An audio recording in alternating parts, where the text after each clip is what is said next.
Yeah, yeah, yeah, yeah. I was sleeping, had to wake up.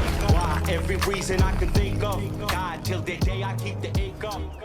What's up, early risers? All my night owls, Adam Strain here. Thanks for tapping in.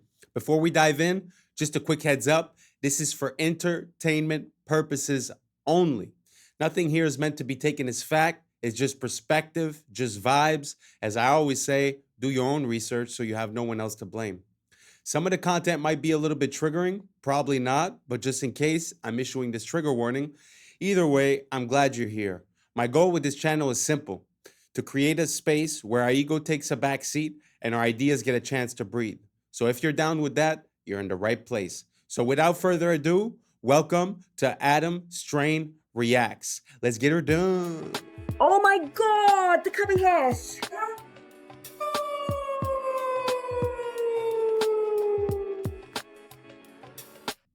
Holy farkanugan.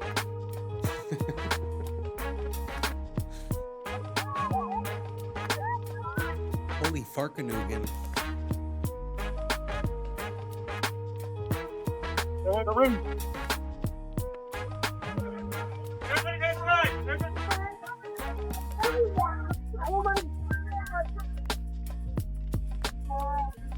Hello. Oh shit. There goes Hercules.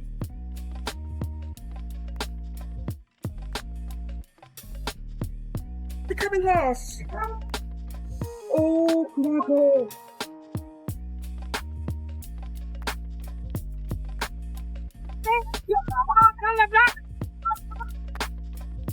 Oh, wow.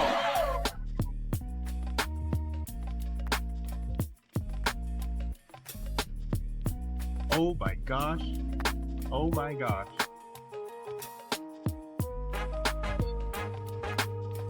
Oh my god. Did you see that?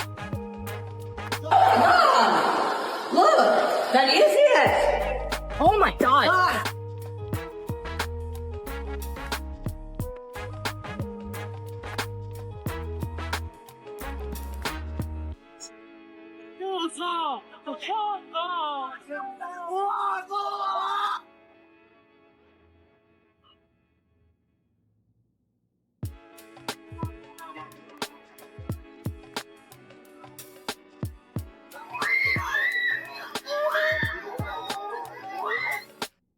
They got a tree.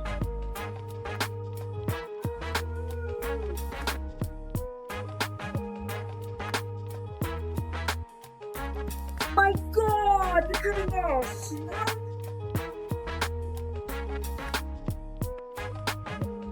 Oh my god. Did you see that shit, bro? Oh my god!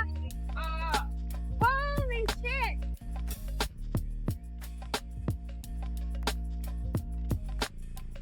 I am feel school. Oh my god. Oh my god.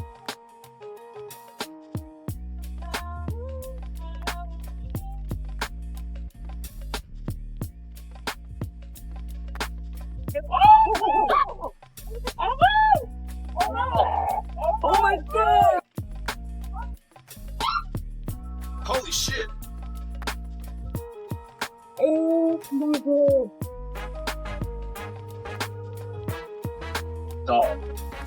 What? All I could say is things are getting real. The intensity is ramping up. Be careful when you're out there and take the warning seriously and don't underestimate the weather. Very dangerous. Oh fuck. Think about it. Once the sun goes down, all the light's supposed to go off. You have something called the circadian rhythm or biological clock. Well, we in all this artificial light. So it's 9 o'clock. Even though the sun went down, you got every light on in your house. Your body is not going to produce what you will not, because the body produces melatonin during the day and it releases it at night. It produces serotonin during the night and it releases it during the day. Serotonin is your blue light spectrum. Melatonin is your red light spectrum. The only way that your pineal gland can actually release melatonin if it hits this darkness or this near infrared light hits the skin. Then it's telling you your body is going to the biological clocks in your eyes is going to sense these red lights. It's going to, this darkness is going to refeed back to your brain mechanism. It's going to tell the nervous system to start powering down the cells, so you can go into something called theta state. Then from theta state, this melatonin puts you in something called delta state. Delta state is a deep sleep. But if you sleep with the TV on, or if you sleep with lights on, you can never reach delta state. Well, the only way to go to a state of autophagy, and autophagy kicks in between the hours of 11 p.m.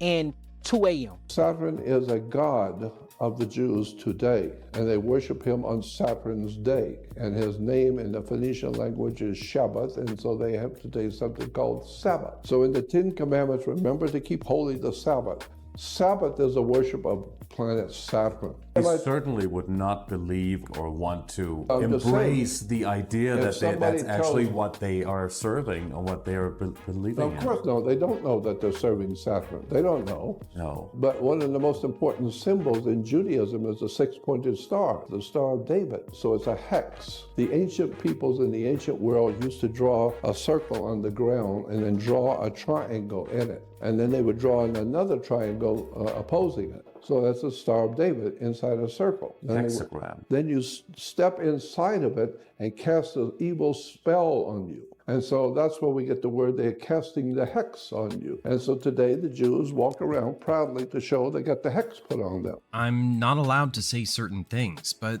this is how they hide everything. So if you want to understand what you are, where we are, this ebook will literally unveil that to you. 1920 is when everything pretty much changed. They started changing every single thing. They started removing certain parts of the history. They started rewriting the history. 1920s is about that time. Educational system started changing everything. Rockefeller educational system. So if you find books, you want to find books before 1920s. Because if you don't find books before 1920s, you're usually being told a bunch of nonsense. And you look at a lot of the free energy books too, and everything related to the ether. That's before 1920s. The ether was removed from the periodic table after 1908. Every book you look into, it talks about ether and terrestrial magnetism and all of these things. 1908, that was removed off the periodic table. And that was removed so that people would not believe in the ether. They would think it's woo-woo. They would think it's pseudoscience. Those are all terms of the Rockefeller educational system.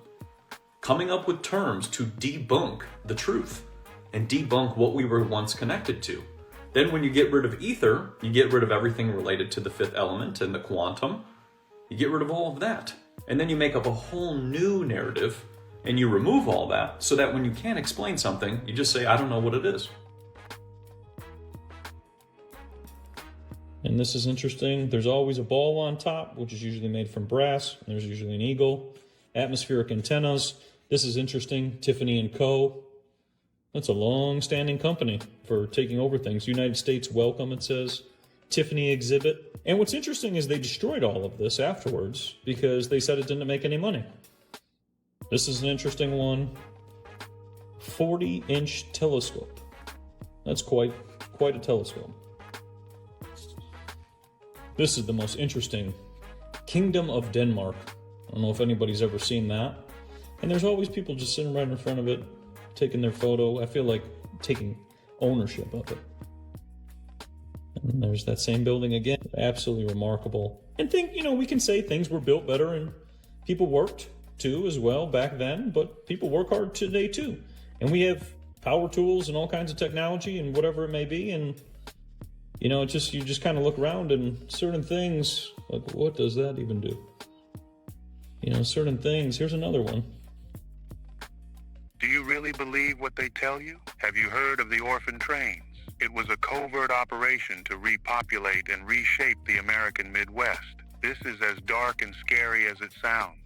Between 1854 and 1929, the United States was experiencing massive waves of immigration that was flooding into urban areas. There was a need to spread the population more evenly across the country, not only to alleviate the overcrowded cities, but also to exert control over areas in America. So, the U.S. government came up with a plan. They took over 250,000 orphaned and homeless children from New York City and other urban areas, placed them on trains, and sent them to rural towns across America.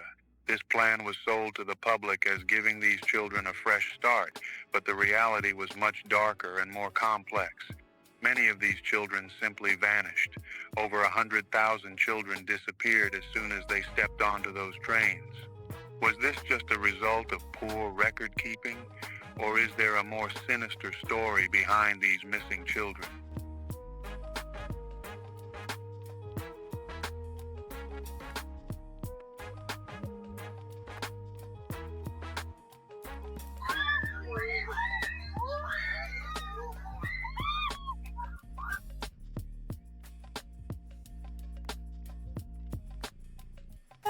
Yes.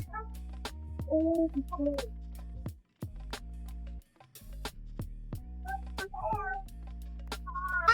everybody, they over there screaming. Somebody.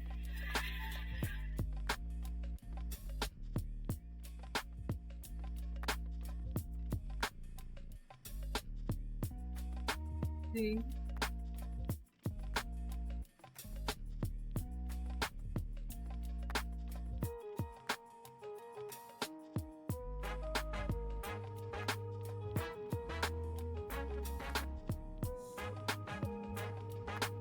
Come on, come on. I'd never thought about that. So sad for the animals. Wow. Seeing that horse like that made me very sad. Poor animals. Prayers to everyone that went through that or that's going through that. It must not be easy to lose all your stuff, but as long as you guys are safe, wishing and praying that hopefully everyone's safe. Why is Leonardo da Vinci considered a time traveler? He left behind over 13,000 manuscripts, and the content within them is so advanced that it's hard to believe it came from a world 500 years ago. He was the first to draw a fetus in the womb, the first to discover that the heart has 4 chambers, and he accurately depicted heart valves. He also designed airplanes, tanks, and submarines, ideas that were incredibly futuristic for his time. In his journals, Da Vinci once mentioned a mysterious experience. While traveling, he came across a black cave. Driven by curiosity, he entered, but the diary abruptly ends at that point. It wasn't until 2 years later that he resumed writing, but he never explained what was inside the cave. Instead, his work became even more advanced and intricate after this event. One of Da Vinci's most famous obsessions was the painting Mona Lisa, which he worked on for 16 years. He used mirror techniques to create this artwork, and when experts applied a mirror effect to the painting, they discovered the image of an alien wearing a helmet. Was this just a coincidence, or did Da Vinci leave us a hidden message? To this day, no one has been able to explain it. They say that the buildings in America were, and Canada, because they're still up by you too as well, those were temporary, but the buildings in Europe were permanent. So you get there and go, okay, sure. And then the Capitol buildings, which I know up north as well too, the Capitol buildings are still the remainders of these events. Because all the Capitol buildings that you walk into in any city that you go to, it's all made out of stone. It's all complete stone. Those are the same buildings that they use. So these Muppets, because that's what I like to call them, these Muppets hijacked all of these buildings, took over these different parts of land, and then put their name on it and said it was founded. You see Harvard founded in 1902. You see Yale founded in 1903. All these different dates. And it's like, yeah, you took it over. You hijacked the building, took it over, and said it was yours so that you can make up some fantasy story so you could teach the people. And during the World Fairs, you had the introduction of Coca-Cola. You had the introduction of Hershey's chocolate. People have somehow just found out that when you cut into a raw steak, that is not blood. When you get a raw steak out of the packet or you cook it and it's not that cooked, what is it? There's blood on the plate. That's just what happens. But no, apparently people didn't know that that's not blood. In fact, this is actually the same for all meats, fish, beef, pork, whatever it is. When the meat is butchered and chopped up, they actually drain all of the liquid and the blood out of it before it is packed, because obviously that would make you very ill if that was all in there. So it is completely drained before you get it. So what the hell is all of this? Well, it's actually a protein known as myoglobin, which, yeah, it's a protein, so you can scran it. Definitely don't. And it's in fact one of the ways that the body moves oxygen around the entire body. This, of course, then gets released and comes out looking like it does, but it is not blood. As I say, people have been mistaking this for years, thinking that their steak or whatever it is completely undercooked, and if they eat it, it's going to make them ill. Or if you do like it rare and on the plate you end up seeing a load of that liquid, people are like, whoa. But no, you can rest assured that it is not blood. There is none of that in your food, in fact. It's just pink, and the liquid is just myoglobin. Adam! Did you guys know that? That, first of all, what's in the package is not blood, but also, second of all, they have to put something like that to oxygenize the meat, because or else it would be a dark color. So the fact that you see meat that's been cut a while ago that's still red tells you that there's a chemical there. Now that we see that it's not blood and that it's liquid, what do you guys think about that? Did you guys know? Because really, if you don't know that, let's say an example, what else don't we know about our food? I find it's a mistake that we make a lot, is that we consume things that we don't really know the origin of or the process for making it, which in turn leaves us vulnerable to bad effects or to bad product, right? So let me know if you guys knew that when you cut your steak or when you open the packet, that's not blood. Write it down below if you knew. Long before the Bible was written, Adam, but it wasn't spelled A-D-A-M, it was spelled A-T-U-M, atom, which is the same as atom, A-T-O-M. It's the center of all life. The center of life, the center of the universe is atom, A-T-O-M. But the first person that was born, according to the archives of creation of Memphis, Egypt, was Atom, A-T-U-M. And of course, the name was changed to fit the English culture in Genesis to Adam, A-D-A-M, but it's the same. And A-T-U-M is tum. And tum, from what I understand, is the first percussion. And it's most probably based on the heartbeat. So a tum is actually the basic rhythm of the world. If you want to call it Fibonacci, if you want to call it the basic, the way that the world shows itself. So it's a part of why my name is such, the Adam strain. It has to do with this whole symbology and this etymology. Super interesting. Don't you see? Remember in the book of Genesis when it says that God took a rib out of Adam and made Eve, procreated the species? When you take an electron from an atom, you multiply the energy. So what's being said here? God took a rib out of Adam? Come on. Or is the Bible saying that life began by the splitting of the atom? Aha!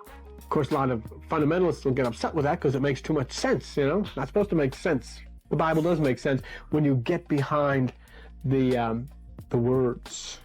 A lot of pyramids are on top of aquifers. This is a really fascinating thing. Or a lot of pyramids are on top of pools of mercury. And this is an interesting one because the stone in which you allow heat to hit it, it will actually drip mercury. And that's what this little stone is right here. It's the red stone that allows mercury. When you start to heat this with a little fire, mercury droplets will fall out of it. It's called cinnabar is what it is. That's where they used to get all their mercury from. But a lot of these pyramids have mercury pools underneath them. And when you think about mercury and it begins to spin, it creates voltage based on the friction. So then if you think about all these pyramids with big aquifers, which also generate electricity, and then also big pools of mercury, which also generate electricity, you would wonder what you need that much electricity from. But cinnabar, people should look into. Really cool stone, one of my favorites, because now you're going into Mercury and that whole connection between the 7 sacred planets. But Mercury is underneath a lot of pyramids. And you'd wonder, where did all the pools of Mercury came from? That's a deep rabbit hole, that's for sure. Your body is like 70. I can confirm I've been to, well, actually, this past year I went to Teotihuacan, which is in Mexico. It's a big complex where they have the Pyramid of the Sun and the Moon.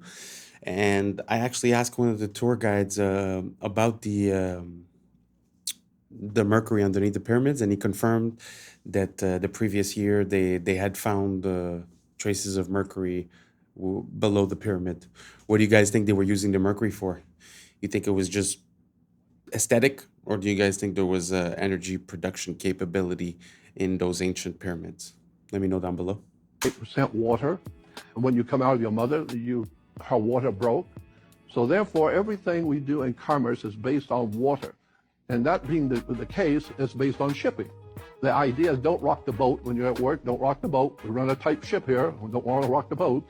And so are you with us, mate? Yeah, come aboard on the citizenship.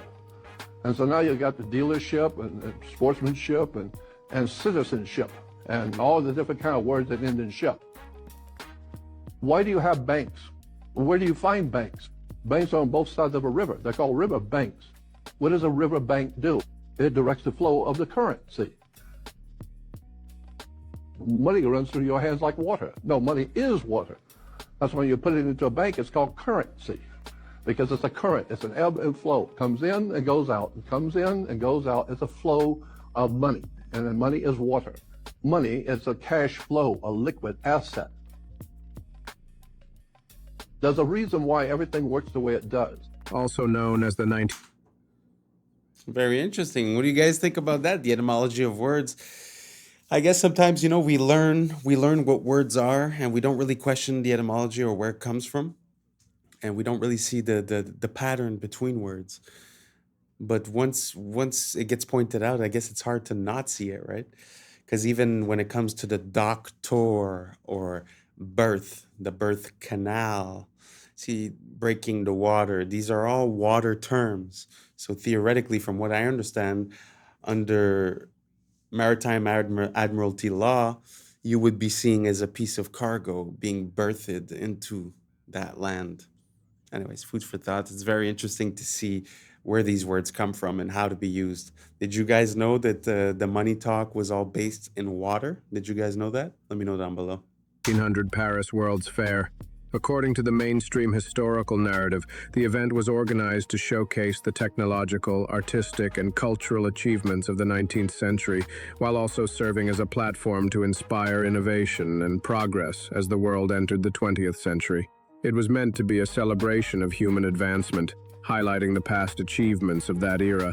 However, I believe the fair served as a convenient cover-up to rebrand, purposing these old world of Tartary and its architectural masterpieces. Think about it, the speed, scale, and grandeur of the architecture attributed to the fair seem implausible by the standards of the time. Massive, ornate structures supposedly built in record time, only to be destroyed shortly afterward.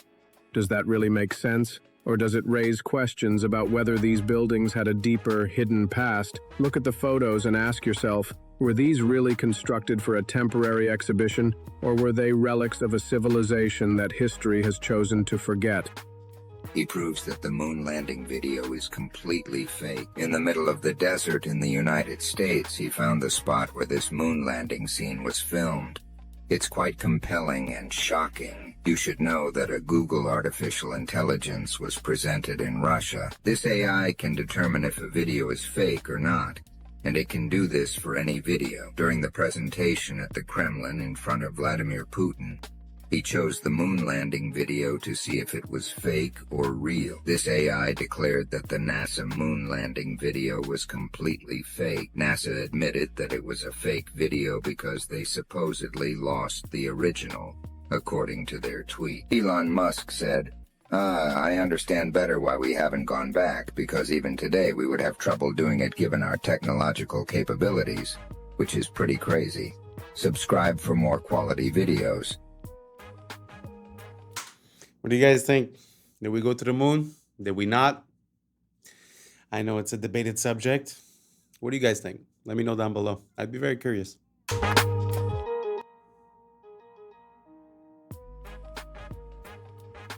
Alright, NASA, I got a bone to pick with y'all. This right here is a picture of Mars. This right here is a picture of Devon Island, which is in Canada. And they look very much the same, except none of the rocks line up. This is all satire. It's all a big joke. Watch the video. So I decided to go on Google Earth, NASA, and we're going to check out Devon Island, and we're going to see what it's all about. Y'all ready? Here we go. All right, so as you can see, it says the Mars-based bed and breakfast, but when you zoom around and you just kind of check out everything, they're all on four-wheelers and what is that? Mars Institute? Hold on a second. NASA, CSA, which is Canadian Space Agency. Don't forget now, this entire video is satire. It's all a big joke, fact checker, so there's no misinformation because it's just a joke that I'm making on this video. This right here is Mars. This right here is Devon Island. All he did was get a little filter and put it over it from Devon Island. He's like, oh yeah, is what people say, but that's actually not true. Fact checkers, is it? I mean, really, man? Leonardo da Vinci. Other question. Have we been to Mars? Do we really have an RC car on Mars right now relaying us information from that far away? While Mars turns around, we turn around at different, right? So what do you guys think? Have we been to Mars? I mean, not physically, but they say that we've sent unmanned missions, right? Is it true? Is it not? Was it in Canada? Was it on Mars? Let me know down below. What do you think? Famously said, to achieve a complete mind, study the art of science, study the science of art, learn how to see, realize that everything connects to everything else. Maybe I'm seeing the world as I am rather than as it is. And it's all related to frequency. And the entire universe is based on frequency. And then you start thinking about, well, wait a minute, geometry and music are related too.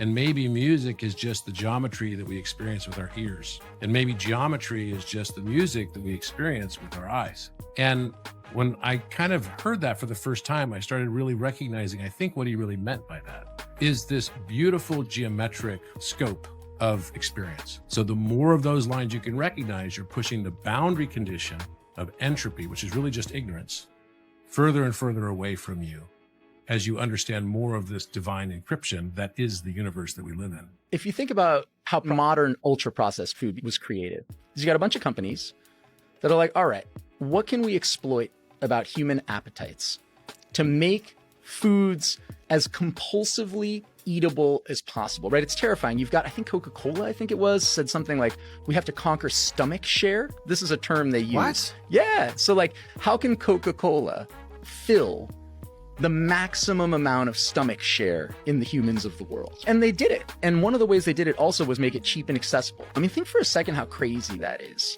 that there are vending machines with just Coca-Cola and candy bars and stuff in every single school. And so now we live in a world in which extremely cheap, highly palatable, and very accessible food is everywhere. And the thing is, the difference between ultra-processed information and ultra-processed food is that I think we're the companies now. It might be seen a bit intense, what I'm gonna say, but these companies that are selling us food are soulless entities. They're not like me and you. They're not people making decisions based on morality. They're a group of individuals that get together with the stated purpose of making more money or making it addicting or wanting more of your stomach share, right? So it's only normal that the quality of the food goes down. So I think we have a problem in our philosophy when it comes to food. There should be some sort of, I don't know if it's a market cap or if it's a profits cap, or I have no idea. But the fact that the incentive is not to make you healthy when you are what you eat, the incentive is that you survive and want to buy more, puts us in a very scary predicament where what we eat is not even food, is not even sustenance. So I don't even know what the effects of that could be long term. It's very scary. So do you guys think that food companies and medical companies are soulless entities and that are operating on the premise of making more addictive products and making more profit rather than making more healthy individuals? Does that make sense? Let me know down below if you agree. This is a Mercury Arc Rectifier, or Mercury Arc Valve. This device was used for converting high voltage in many of the devices of the past. Mercury had many uses, and I believe is and was the secret to free energy generating technologies of the old world. This is in part one of the many reasons why Mercury has been vilified in the mainstream. It is why there has been many pools of mercury found underneath pyramids, like the Feathered Serpent Pyramid, and much more. History is nothing more than a set of lies agreed upon, and their lies like to keep us held back.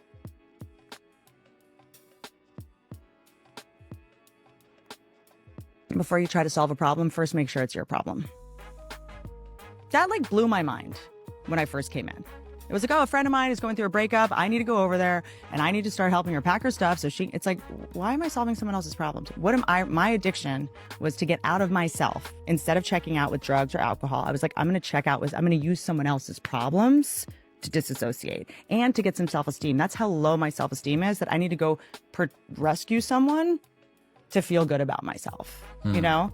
And it's, again, a really tricky thing, because if a friend of mine said, hey, you know, I'm in a really bad situation, someone just hit me, I'd be like, I'm on my way over, you know, but I wasn't doing it for that reason. Yeah, which is why the motive thing comes in. It's kind of a subconscious addiction to drama, which is ultimately adrenaline. When you subconsciously put yourself in situations, we're going to get a ton of adrenaline, because adrenaline turns into dopamine. It's addictive. That's why toxic relationships are addictive. It's like, this feels bad, but it also, I can't stop. And that was a big thing for me in codependence. There's a great video, one of my favorite videos online, of this one raven that taunts these two cats into a fight. And they're like, wow, looking at each other. This raven comes over and fucks with one of the cats. Like, come on, man, you want some of this, bitch? Come on, man. There it is. Oh, here it is. Watch this. The cat's chilling, and then the raven flies over to where the cat is and starts fucking with him. And after he starts fucking with him, then he flies over to where the other cat is, and he starts fucking with him. No, I'm going to get this other cat. And they're looking at each other. The cat's like, fuck you. And he's like, oh, no, fuck you. No, fuck you. Look, he's getting closer to the cat. Why would a raven get close to a cat? He's doing it on purpose. He is. Look at him. He knows it. He's and then look, the raven gets over there right next to him. It's like, oh yeah. Oh, now it's happening. Oh, look, they fall off the roof together. And the raven flies down. He's right next to him. Come on, faggots. Oh, my God. Oh, you bitches don't know how to fight. These cats are killing each other. And this raven's like, you dumb hoes. Oh, look, they fall into that hole. Bam. Man, I wish I could hear what these animals are thinking, man. Sometimes we think they're so stupid, but gee whiz, that bird was smart. Oh, we've got your ass. We've got your ass now. Have you ever wondered why in so many of the old pictures, the sky is completely white? Not one cloud, not one bird, nothing. It's like it's been whitewashed. Now what are they trying to hide? Giant air ships. Oh my days. Oh my diddy. They was everywhere. Every city, every town. There was even docking stations where people would get on board and the airships would be refueled. But it didn't stop there. There was many different kinds of flying machines. Flying bikes, motor-powered flying vehicles, jetpacks, even flying cars. So much of our history has been hidden. The question is, why? The Hermetics were Egyptians. It's what the Freemasons came from, and the alchemists. And the Hermetics comes from Hermes Trismegistus, Hermes thrice great, who was supposedly the wisest man or avatar or god from the Egyptian period. They believed that the universe was entirely mental. You and I have no physical existence, as we exist entirely as thoughts in the mind of God, and that it was all vibrational, and that there's no such thing as opposites. Heat and cold are not opposites. Fear and courage are not opposites. They are just points on a continuum. And that the difference between fear and courage is entirely in the vibration. And so this is where the alchemy came in. They believed that if they could change their vibration or change the vibration of lead, that they could change it into gold. When you get tired, you lower the vibration of the brain. And the moment you fall asleep, actually, consciously, the next level of activity of the brain is theta before it goes down to the lowest vibration, delta sleep. So every night when you go to bed, there's a period just after you close your eyes and you're essentially disconnected for a moment. your brain is operating in theta. Well, theta is hypnosis. So I said, what can you do? And this is the old story. You've heard people do it. You put a pair of earphones on at night. You play a program that you want to be true in your life. And while you're awake, you might hear the program, but it's the moment you fall asleep, the conscious mind shut off, but the subconscious mind is now in record theta. So whatever is coming through the earphones at that moment after you fall asleep, you don't hear it, but the subconscious mind is hearing it and downloading it in a state of theta. So the first way of changing a belief system is to... Very interesting. Because I feel like that's sort of one of the goals of the alchemist, is to change your conscious process so that you could basically feed your subconscious process, so that in the next situation, your subconscious process will feed your conscious process. So it makes sense that when you go to sleep, you would put something in your ears so that you feed your subconscious a bit more directly. And I wonder if that works. Has anybody ever tried learning a language or learning something while they're asleep, while playing it in their headphones? Seems like a good way to save time. Get into theta. What's the other massive, most studied smart drug that Mother Nature makes that no one's ever heard of? It's actually tobacco. Smoking is terrible for you. Everyone knows smoking is bad for you. Everyone knows it makes you smell bad, it makes you look old, and all the bad stuff, cancer, teeth falling out, whatever else. However, when people use nicotine, they type 15% faster. Their working memory improves. They perform better. And we are so wired to perform better that we are willing to give up the second half of our quality of life to feel good right now. And emerging studies in the last 30 years from an academic researcher at Vanderbilt. I call him Dr. Nicotine when I interviewed him on Bulletproof Radio. He's like, hey, here's the first paper that shows from the 1980s that low doses of oral nicotine, not smoked, but just purified nicotine, reverse Alzheimer's disease. And that's a wrap for today, familia. Whether you're tuning in with the sunrise or you're posted up at midnight, I appreciate your time, your energy, and your curiosity. Remember, this isn't about truth or fiction. It's about perspective. If this sparked a thought, a laugh, or a deeper question, then we did our job. Drop your thoughts in the comments, keep the convo alive, and don't forget to like, subscribe, and hit that bell if you're riding the wave, because we are just getting started. Until next time, this is Adam Strain, and this has been Adam Strain Reacts. Peace. Now it's time for us to link up. Really think we on the brink up. Making a change from living this strange.